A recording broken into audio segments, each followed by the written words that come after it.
اعوذ باللہ من الشیطان الرجیم بسم اللہ الرحمن الرحیم لا الہ الا اللہ محمد رسول اللہ صلی اللہ علیہ وآلہ واصحابہ وبارک وسلم اللہم صلی علی سیدنا محمد النبی الامی وعلى آلہ واصحابہ وبارک وسلم استغفر اللہ الذی لا الہ الا هو الحی القیوم واتوب الیہ۔ آج کا موضوع ہے ارتکاز توجہ۔ انسان کی مادی زندگی میں بے شمار صلاحیتیں کام کرتی ہیں۔ یہ سب شعوری صلاحیتیں ہیں، مثلا محسوس کرنا، سننا، سونگھنا، دیکھنا، چکھنا، بولنا، چھونا، پکڑنا، چلنا، سونا اور بیدار ہونا وغیرہ۔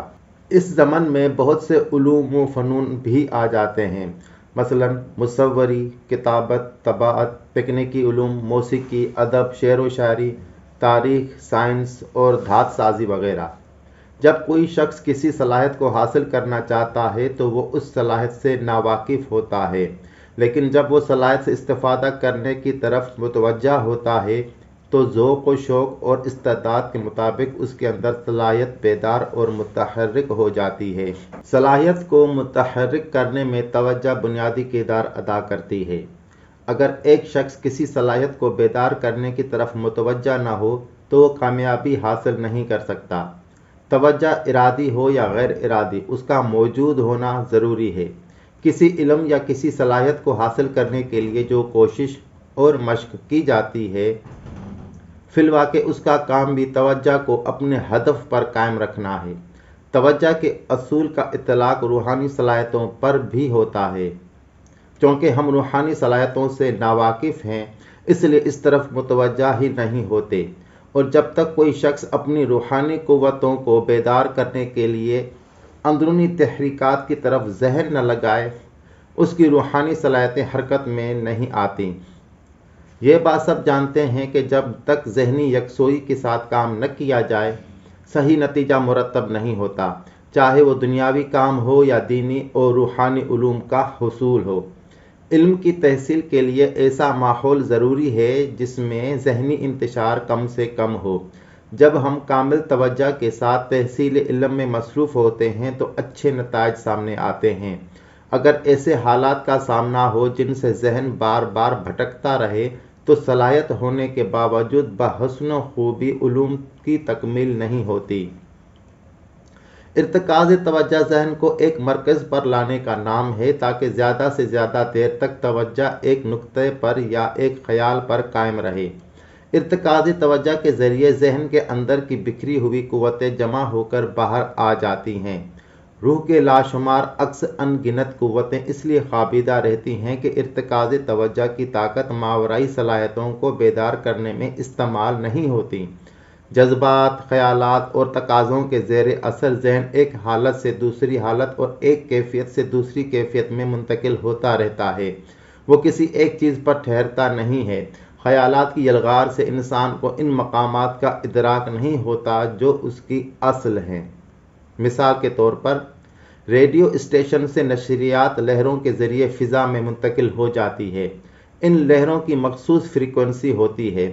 مختلف جگہوں پر ریڈیو سیٹ جو دراصل ریسیور ہیں ان لہروں کو وصول کرتے ہیں۔ وصول کرنے کے لیے ضروری ہے کہ ریڈیو سرکٹ کی فریکوینسی وہی ہو جو نشریاتی لہروں کی ہے۔ جب دونوں فریکوینسی یکساں ہو جاتی ہیں تو ریسیور آواز کو پکڑ لیتا ہے۔ دنیا کے مختلف اسٹیشن اپنے پروگرام الگ الگ فریکوینسی پر نشر کرتے ہیں۔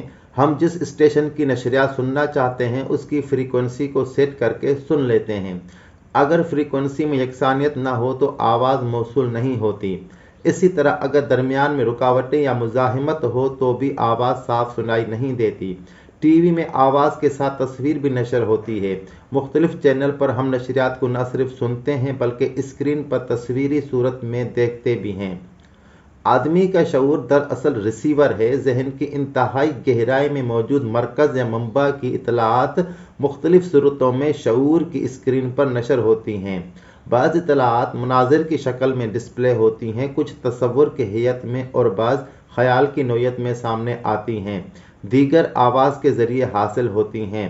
یہ بات ہم سب کے تجربے میں ہے کہ خیالات ہمارے اختیار کے بغیر ذہن میں وارد ہوتے رہتے ہیں۔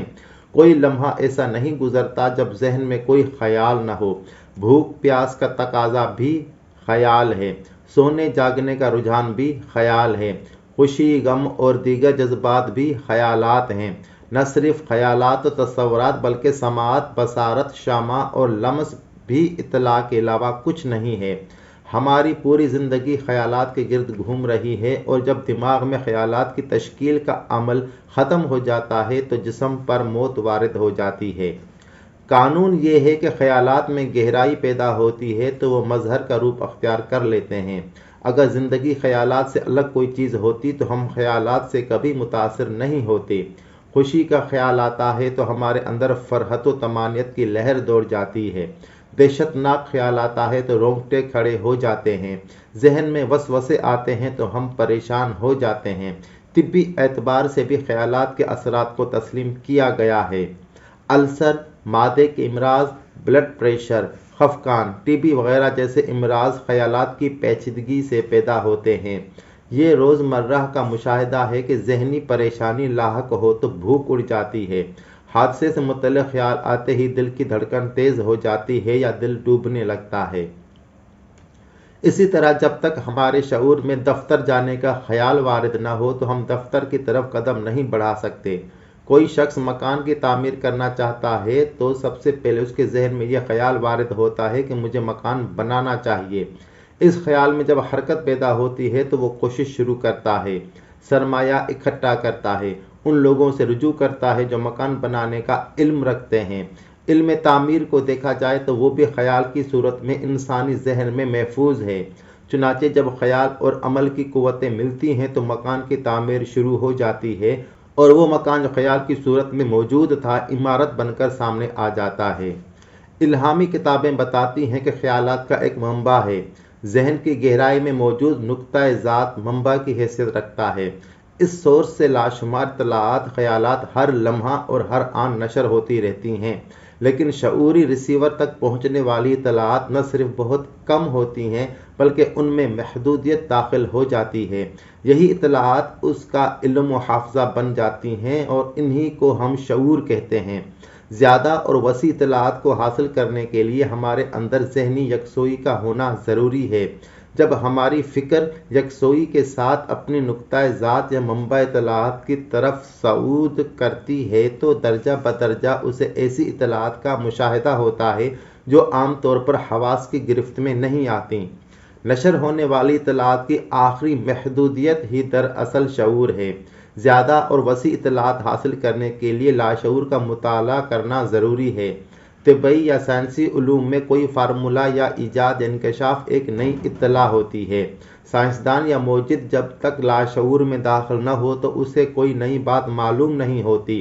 وہ دنوں، مہینوں، سالوں کسی ایک نکتے پر غور کرتا ہے۔ یہ غور و فکر اسے شعور کے پس پردہ لاشعور میں دھکیل دیتا ہے، جس کے نتیجے میں کوئی ایجاد مظہر بن جاتی ہے۔ پہلے موجد کے ذہن میں کسی ایجاد سے متعلق کوئی خیال آتا ہے اور اس کا ذہن اس خیال میں مرکوز ہو جاتا ہے۔ جوں جوں ذہن خیال کی گہرائی میں سفر کرتا ہے اسی مناسبت سے خیال میں وسعت پیدا ہوتی رہتی ہے اور خیال کے اندر نقش و نگار کی داغ بیل پڑ جاتی ہے۔ نتیجے میں وہ چیز مظہر بن کر سامنے آ جاتی ہے۔ مثلا انسان کے ذہن میں پرندے کو اڑتا دیکھ کر یہ خیال آیا کہ اسے بھی فضا میں پرواز کرنا چاہیے۔ فضا میں پرواز کا تجسس برابر اس کی رہنمائی کرتا رہا۔ ایک نسل ختم ہوئی تو اس نے اپنا شعوری ورثہ دوسری نسل کو منتقل کر دیا۔ انسان نے پہلے پرندے کے پر جوڑ کر بازو پر باندھے اور اڑنے کی کوشش کی لیکن کامیابی نہیں ہوئی۔ ناکامی سے انسان مایوس نہیں ہوا بلکہ پرواز کے خیال کو عملی جامہ پہنانے کی مسلسل کوشش کرتا رہا۔ رفتہ رفتہ پرواز کے قوانین ذہن میں منکشف ہونے لگے، ہوا کا دباؤ اور حرکات کا علم اس پر ظاہر ہو گیا اور وہ ایسی مشین بنانے میں کامیاب ہو گیا جو فضا میں پرواز کرتی ہیں۔ علی ھذا القیاس دنیا کے تمام علوم و ایجادات کا ایک ہی قانون ہے، وہ یہ کہ جب ذہن تمام تر صلاحیتوں کے ساتھ کسی ایک بات کی طرف متوجہ ہو جائے تو اس کی تفصیلات ذہن پر منکشف ہونے لگتی ہیں۔ جب فکر انسانی خارجی عوامل میں سفر کرتی ہے تو خارجی علوم کا انکشاف ہوتا ہے، اور جب داخل میں سفر کرتی ہے تو داخل کے علوم انکشافات تجربے میں آتے ہیں۔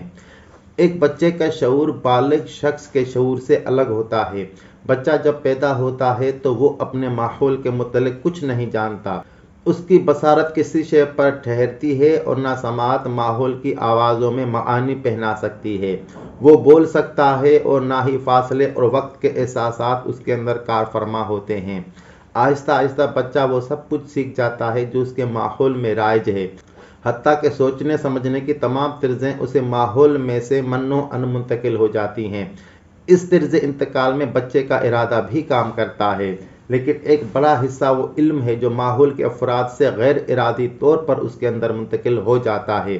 بچہ مادری زبان بغیر کسی تعلیم کے سمجھنے اور بولنے لگتا ہے۔ اسی طرح وہ ماحول میں موجود اشیاء کے معانی اور ان کا استعمال بھی سمجھنے لگتا ہے۔ انتہا یہ کہ ایک بچہ کم و بیش وہی کچھ دیکھنے، سمجھنے اور محسوس کرنے لگتا ہے جو اس کے بزرگوں کا علم اور شعور ہے۔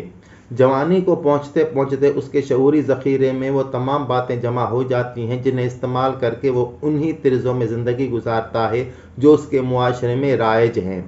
شعور کو ایک آئینے سے تشبیہ دی جا سکتی ہے جس پر روشنیوں کا عکس پڑتا ہے، اور شعور اپنے علم و دلچسپی کی بدولت مخصوص روشنیوں کو جذب کر لیتا ہے۔ جن روشنیوں کو شعور جذب کرتا ہے وہ شعور کے پردے پر رک جاتی ہیں۔ آدمی انہیں دیکھتا اور محسوس کرتا ہے، لیکن جو روشنیاں شعور کے پردے میں سے گزر جاتی ہیں آدمی انہیں نہیں دیکھتا۔ مثال کے طور پر اگر ایک صاف شفاف ٹرانسپیرنٹ شیشہ نگاہ کے سامنے ہو اور آدمی کو شیشے کی موجودگی کا علم نہ ہو تو وہ اسے نہیں دیکھ سکتا۔ اس کی وجہ یہ ہے کہ روشنی شیشے میں سے گزر جاتی ہے اور انعکاس کا عمل واقع نہیں ہوتا، اور جب انعکاس نہیں ہوتا تو آنکھ اسے نہیں دیکھتی۔ کئی بار ایسا ہوتا ہے کہ آدمی کے سامنے شیشے کا دروازہ ہے لیکن آدمی گزرتا چلا جاتا ہے اور شیشے سے ٹکرا جاتا ہے۔ شیشے سے ٹکرانے کے بعد اسے نظر آتا ہے کہ سامنے شیشہ ہے۔ شعور کے اندر تخلیقی طور پر یہ صلاحیت موجود ہے کہ جب وہ کسی چیز کی طرف متوجہ ہوتا ہے تو وہ روشنیوں کو جذب کرنے لگتا ہے، اور وہ روشنیاں جو ابھی تک نامعلوم تھی شعور کی گرفت میں آ جاتی ہیں۔ اسی گرفت کو ہم علم، تجربہ، مشاہدہ وغیرہ کہتے ہیں۔ علم روحانیت کے مطابق غیب میں لامتناہی روشنیاں موجود ہیں۔ انہی روشنیوں میں کہکشانی نظام، سماوی مخلوق، خلا میں آبادیاں اور روحانی علوم و اسرار شامل ہیں۔ جب آدمی اپنے اندر میں متوجہ ہوتا ہے تو شعور کے آئینے پر باطنی اطلاعات تصویریں بننے لگتی ہیں اور غیبی نقوش شعور کی گرفت میں آنے لگتے ہیں۔